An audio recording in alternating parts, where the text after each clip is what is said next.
Sud Radio, l'œil de l'IFOP.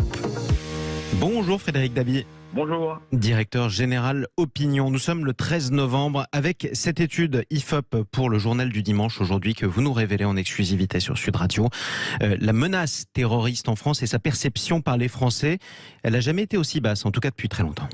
Oui, tout à fait, Jean-Marie, c'est une question posée historiquement par l'IFOP depuis octobre 2001, c'est-à-dire quelques jours après le 11 septembre 2001, pour évaluer le sentiment, le ressenti de la menace terroriste des Français.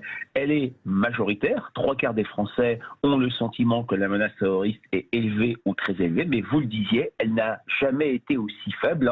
76%, c'est 20 points de moins que ce que l'on avait en octobre 2020. Assassinat de Samuel Paty, attentat de la basilique Notre-Dame de Nice, et puis le sentiment que cette menace est très élevée, seulement 15%, c'est le chiffre le plus faible depuis octobre 2013. On voit à quel point les Français aujourd'hui mettent à distance cette menace terroriste, même si on sent que la menace est toujours là. Le spectre d'un attentat low cost, d'un attentat isolé, reste élevé par les Français, puisque ce 67% est majoritaire dans toutes les catégories. Il y a que chez les moins de 25 ans qu'elle est un peu moins forte. Oui, alors qu'il peut toujours y avoir une attaque isolée ou non. On l'a vu encore à Bruxelles il y a 2 jours, vendredi soir, avec ces policiers qui étaient visés par une attaque au couteau.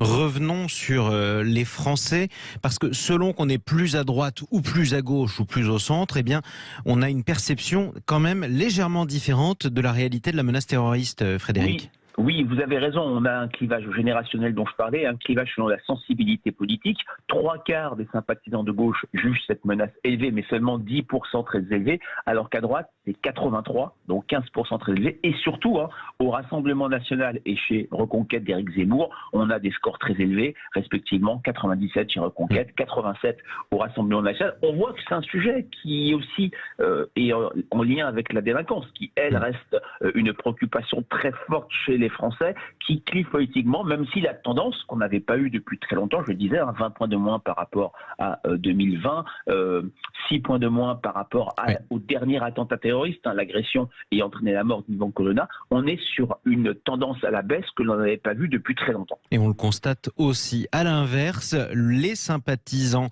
pour qui la menace terroriste est la moins élevée, ce sont les sympathisants écologistes du parti Europe Écologie Les Verts. Comment ça s'explique ? C'est parce qu'ils sont plus jeunes que les autres ?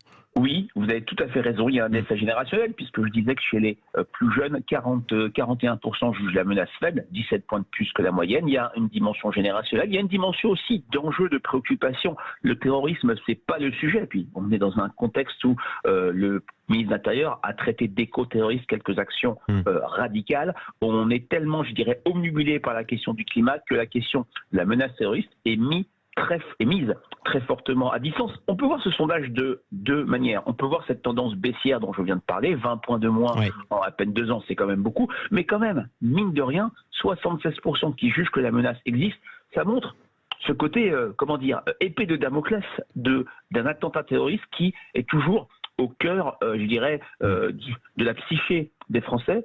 7 ans après l'horreur du 13 novembre 2015, la menace et la crainte de la menace reste présente. Et d'ailleurs, je précise que c'est assez paradoxal parce que, on dit que ce sont les jeunes qui ont moins peur du terrorisme aujourd'hui, c'est ce que révèle votre sondage.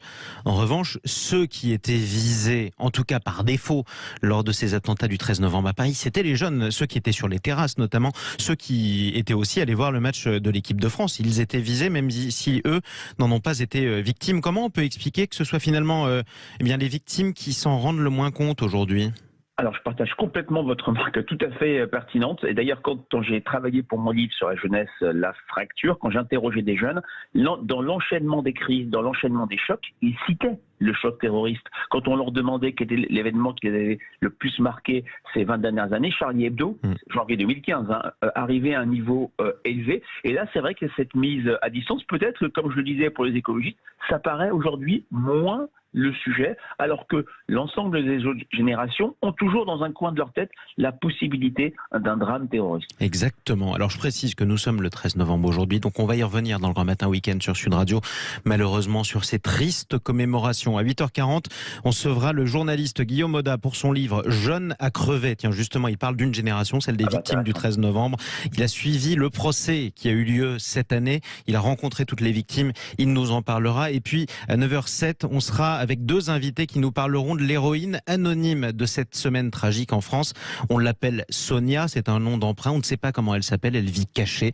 C'est celle qui a eu le courage de dénoncer Abaoud aux forces de l'ordre françaises et grâce à qui... vu dans le film Novembre. Exactement, celle grâce à qui justement les forces de l'ordre ont pu le neutraliser avant qu'il commette un nouvel attentat.